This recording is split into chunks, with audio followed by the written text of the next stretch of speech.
Ashimwe cyane bene data, twongeye gushima Imana tunezerewe cyane ku bw'ano mahirwe duhaye yo kugaruka hano kuri Big Evangelical Network kugira ngo tuganire, kandi namwe mbashimira kubw'uko mufata igihe cyanyu mugatega amatwi ubutumwa bwiza butambuka hano ku mbuga zacu. Uwiteka abaho umugisha cyane. Uyu mwanya muri kumwe nanjye KUBWIMANA Emmanuel. Reka dusenge ubundi twinjire mu ijambo twumve icyo Imana yateguye ko twumva muri uyu mwanya. Uwiteka Mana ikomeye, ndagushimiye, urakomeye kandi urahambaye. Uri hejuru ya bose na byose, no gukwiriye icyubahiro. Warirahiriye ngo amajwi yose azakuvuga yature kuri umwami, n'amavi yose agupfukamire. Natwe rero tuje kuvuga ibyawe. Ubane natwe mwami, twe kuvuga ibyacu, ahubwo tuvuge tubwirijwe nawe. Umwuka wera wawe twuzure kandi utwigishe muri byose, mu izina rya Yesu Kristo, amen. Amen. Yesu ashimwe cyane. Nanone ni iby'ibyishimo kubona amahirwe nk'aya ngaya yo kuvuga ijambo ry'Imana, kandi nawe ukagera ndakomeye yo kuritega amatwi, kuko biratubwira ngo mu minsi izaza abantu baziziba amatwi kugira ngo batumva ukuri. Amatwi yabo azaba abarya kugira ngo bumve ibanezeza. Bazigwiriza abahanuzi b'ibinyoma kugira ngo bababwire ibihwanye n'irari ryabo. Rero dushima Imana yuko twebwe abana b'Imana itugirira neza kugira ngo twumve ukuri. Uyu mwanya Imana inshyize ku mutima kuzabigisha. Turatangiranye, tuzakomeza inyigisho ivuga ngo umugambi w'agakiza cyangwa salvation plan. Haleluya. Umugambi w'agakiza. What does it mean plan? Plan isobanuye iki? Cyangwa umugambi ni igenabikorwa umuntu akora kugira ngo azagire ikintu ageraho, kandi umugambi ukorwa mu buryo burambye, ntabwo ari uburyo bw'uyu mwanya. Ni sustainable mu buryo bw'igihe kirekire. Umugambi ntabwo ugambirira aka kanya. Aka kanya ibyo ugambirira ari iby'igihe gitoya kigufi cyane, kandi ntabwo ugambirira ibyo urimo, ugambirira ibyo uteganya kuzakora ubutaha, ibyo uteganya kuzagiramo uruhare. Tugiye kureba iki nyigisho. Ndifuza yuko twese tuzayikurikira. Nimba uyikurikiye bwa mbere mwene data, utarakora subscribe, yikore ukabona notification kugira ngo buri munsi ujye wakira izi nyigisho, ntihazagire n'imwe igucika. Turasoma mu Itangiriro ibice 21. None reka duhere ku gice cya mbere, umurongo wa 26. Itangiriro igice cya mbere 26. Reka dusome twumve uko havuga. Haravuga ngo Imana iravuga iti, tureme umuntu agire ishusho yacu, ase natwe, atware amafi yo mu nyanja, n'inyoni, n'ibisiga byo mu kirere, n'amatungo, n'isi yose, n'igikururuka hasi cyose. Imana irema umuntu ngo agire ishusho yayo, afite ishusho y'Imana niko yamuremye, umugabo n'umugore niko yabaremye. Imana ibaha umugisha. Imana irababwira ati, mwororoke mugwire, mwuzure isi, mwimenyereze ibiyirimo, mutware amafi yo mu nyanja, n'inyoni, n'ibisiga byo mu kirere, byose bifite ubugingo byigenza ku isi. Kandi Imana irababwira ati, mbahaye ibimera byose. Reka tube turekeye hano. Imana ibintu byose babirye, ariko hari ikintu kimwe yababujije. Yesu ashimwe cyane. Hari umugambi mwiza Imana ifitiye umuntu uruta uwifitiye ibindi biremwa bisanzwe, kuko ibindi biremwa bisanzwe byo ubuzima bwabyo n'imibereho yabyo ishirana neza no gupfa kwabyo biba birangiye. Iyo inkwiriye ubuzima bwabo ari ubwo nyine. Iyo uducurama dupfuye, ibisigaye ipfuye, byose biti biba birangiye. Ariko no umuntu Imana imaze kumurema yamuhumekeye umwuka, agira ubugingo buzima.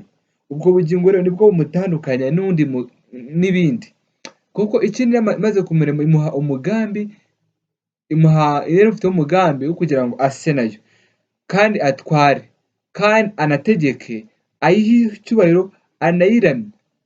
haleluya, imuha autorite ku bintu byose yari yaremye, kandi irangira amubwira ngo mwororoke mugwire isi, kandi Imana yagiraga ibyishimo byo gusabana n'umuntu yaremye, kuko Imana yaremye umuntu mu buryo butangaje. Muri Zaburi imwe umwanditsi aravuga ngo wandemye mu buryo butangaje. Noneho baravuga ngo Imana iri kwiyereka Yobu, iravuga ngo ninde wabasha kumenya uburyo amagufwa akurira mu nda y'uruhinja? Mbega mu by'ukuri Imana yaremye umuntu mu buryo butangaje, mu buryo buteye ubwoba, ariko irangije ntibyagarukiraho, imushyira mu mwuka w'ubugingo, kandi imuha n'ubwenge bwo gutwara no gutegeka iby'Imana yari yaremye byose. Imana rero yaremye umuntu imufiteho umugambi. Ntabwo uri umuntu udafite igisobanuro mu maso y'Imana. Uwaremwe wese afitweho umugambi ukomeye n'Imana, kuko ntabwo Imana yagutungura. Hano ku isi hari abo bita ngo inda zitateguwe. Igihe ubyaye umwana utabipuraninze ushobora no kubyarira mu byaha. Nimba uvutse ntabwo bivuze ngo nimba iwacu barambyaye bakumanuka ugire ngo n'Imana yo wavutse kumanuka. Umuntu wese waremwe, umuntu wese wavutse afitweho umugambi udasanzwe n'Imana. Rero Imana imaze kurema umuntu, yari yamuremye mu buryo butamenya ikibi, ari uburyo bumenya icyiza gusa. Mu maso yabo hagaragaraga ibintu byiza, aribyo biboneka gusa, ariyo amaso yabyo abasha kureba akamenya. Ariko habayeho gutenguha,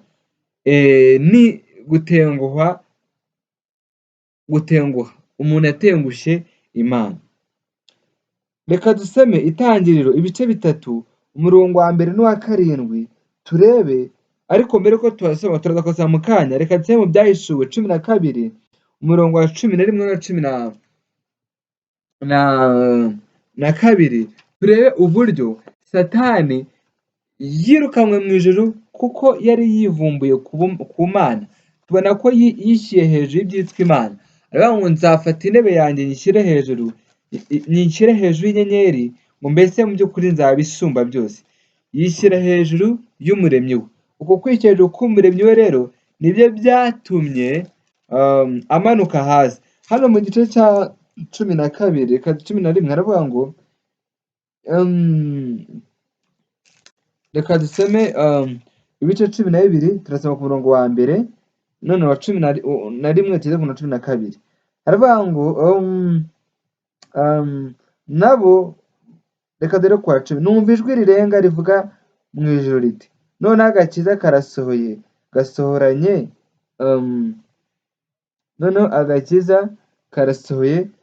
gasohoranye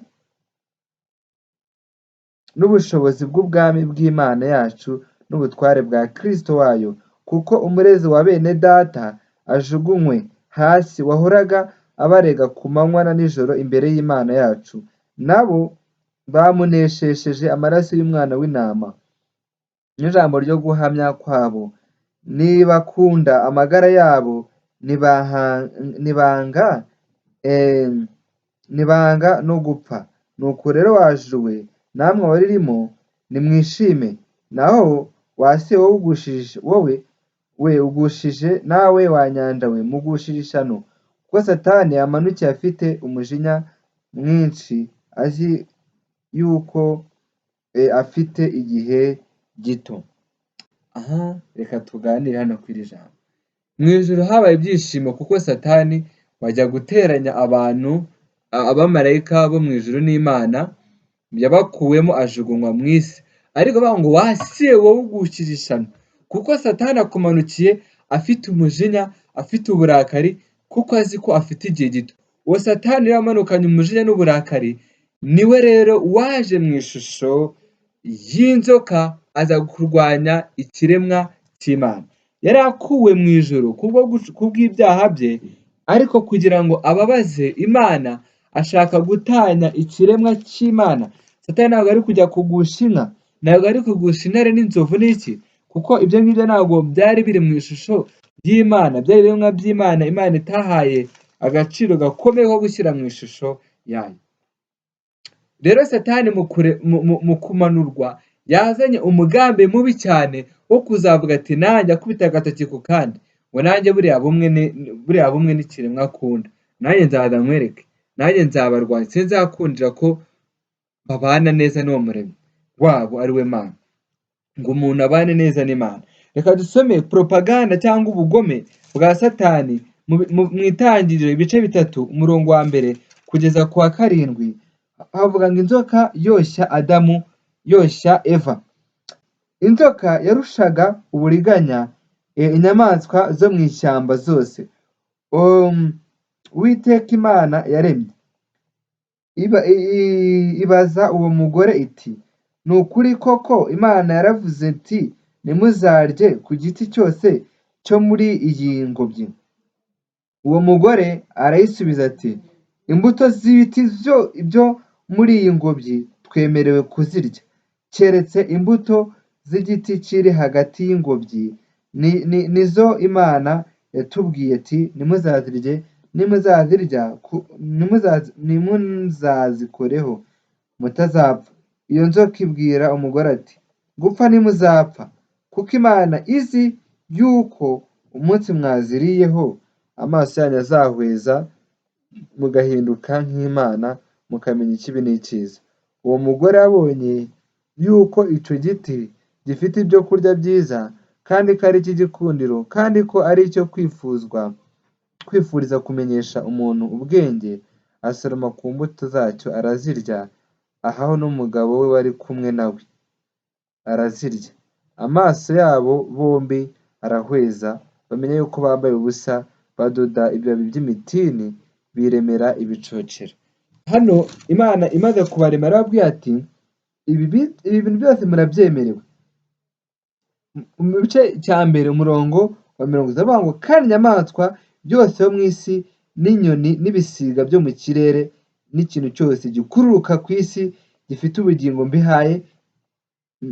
mbihaye ibimera bibisi byose ngo bibe ibyo kurya byabo. Biba bityo. Imana ireba ibyo yaremye byose ibona ko ari byiza, buragoroba buracya. None Imana yaremye iki? Yaremye abo bantu ibaha ibyo kurya byose, ibashyira muri Edeni, ibaha ibyo kurya byose, ibintu byose bari bakeneye irabibaha. Ariko kiriya giti cyo hano ku gice cya 2 kiriya giti cyo ntimuzakiryeho kuko ni igiti kimenyesha ikibi n'icyiza, kandi icyo kibi n'icyiza cyagombaga kuba kimenywa n'Imana. Bo tendency yabo cyangwa kumenya kwabo kwari ukumenya icyiza gusa, kuko Imana aricyo yari yabahitiyemo. Bo yabonaga ko nta bubasha bafite bwo kwineshereza ngo bimenyere ikibi bakirinde. Bituma Imana rero ibahuma amaso yo kureba ibi, ahubwo bareba ibyiza. Ariko hano tubona Satani uburyo yaje mu ishusho y'inzoka. Twabonye ko yamanuwe mu ijuru afite ubugome bwinshi, ijuru riri kwishima ati waje we ririmba, ariko wa nyanja we nawe hasi we ugushye ishyano. Uwo Satani akumanukiye afite umujinya, afite n'ubugome bwinshi, kuko azi neza yuko igihe afite ari gitoya. Nuko Satani aramanuka aza hano ku isi, araza atangira gushaka uburyo yareba intege nke z'umuntu, asanga umunyantege nke ari Eva. Umve ko Adamu yakoze ikosa ryo kugenda, amaze kugenda umugore we aba ari expose. Satani aramubwira ati hariya ngo ziriya mbuto mwemerewe kuziryaho? Ati oya, ngo nta gitsina cy'Imana yabahaye kugira ngo amukurure. Rero mwene data, iyo wemereye akajwi ka Satani gato kuvugisha gusa, ukamwemerera kukongora no kukwinjira mu mutima, aba yakunesheje. Kuko yamubwira ati ngo harya, ntabwo ari ati ngo iki giti muhite mukiryaho, kandi avuga ati ngo harya uburyarya niko n'indyarya zikora. Ngo Imana yababwiye ati ntimuzagire igiti na kimwe muryaho. Ngo ahita yemerera iryo jwi, araryumva. Imana yaratubwiye ngo byose tuzabirye usibye igiti cy'ikimenyetso kibi n'icyiza. Ngo kiriya giti ngo buriya mukiriyeho mwamera nk'Imana.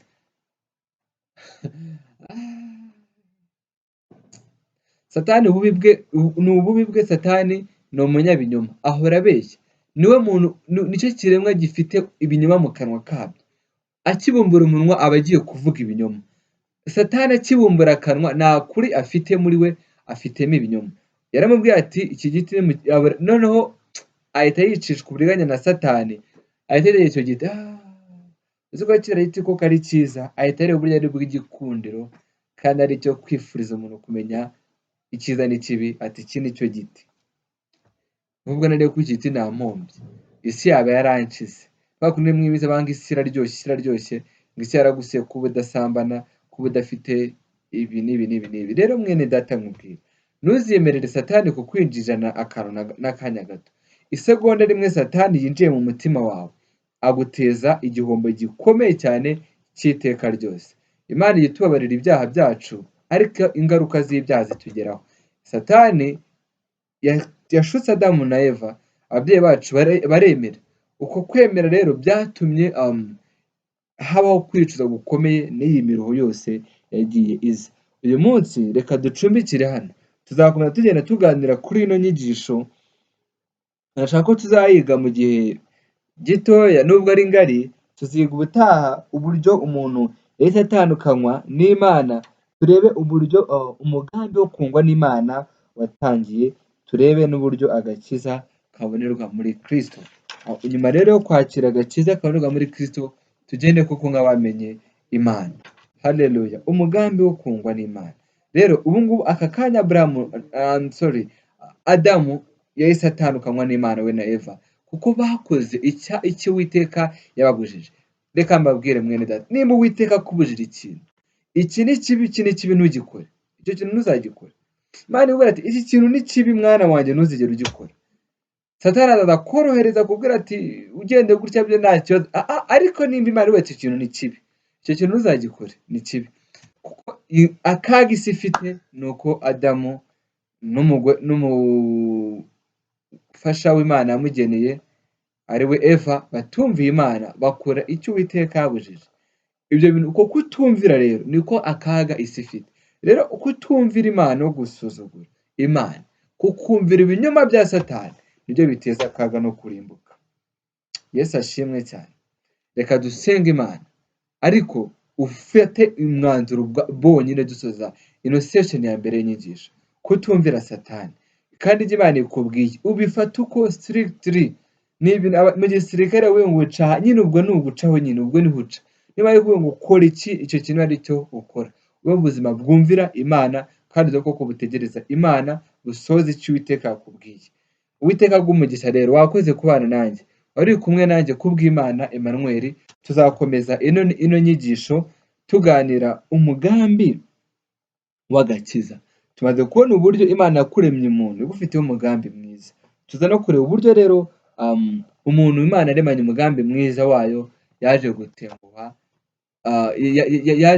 yaje gutenguha Imana. Rero mwene data, irinde kubaho utenguha umuremyi wawe, irinde kubaho utuma Imana icyizere yari igufitiye gitakara. Ahubwo mwene data, baho ubuzima bunezereje uwo muremyi wawe, we kubaho ubwawe, ahubwo ubereho wagupfiriye ari we Yesu Kristo, wagufiteho umugambi. Ibishuko bya Satani ubishyire ku ruhande, biza biryohereye, akwereka inyungu zirimo, kandi akwereka uburyo Imana yakubwiye uburyo hari ibintu yibeshyeho, hari koregisiyo ugomba. Imana tugire neza. Tuzayikora tureba ibindi bikurikiraho. Reka dusenge Imana. Mana yo mu ijuru, ndagushimira, ndaguhimbaje. Urakoze cyane kuko utugire neza tukumva umugambi mwiza dufitiye. Reka koko tugendere umugambi wawe, koko tubereyeho, tutagendera mu byangwa n'ubwiza bwawe. Ahubwo Mana, uduhe kukubaha, kandi twe kumvira ibinyoma bya Satani, tukumvire kuko rero umunyakuri Mwana. Tugire neza rero, ubane natwe. Aba bantu ndasenze kugira ngo watere umwete wo kuri kino nyigisho. Tugire neza Mwami, icyo n'ikibi cyawe nuganze kandi utegeke iteka ryose mu izina ryawe. Amen. Amen. Uwiteka agumugisha cyane brethren. Thank you so much, wakoze kubana nanjye. Imana ikomeze igumugisha kandi kwishimira.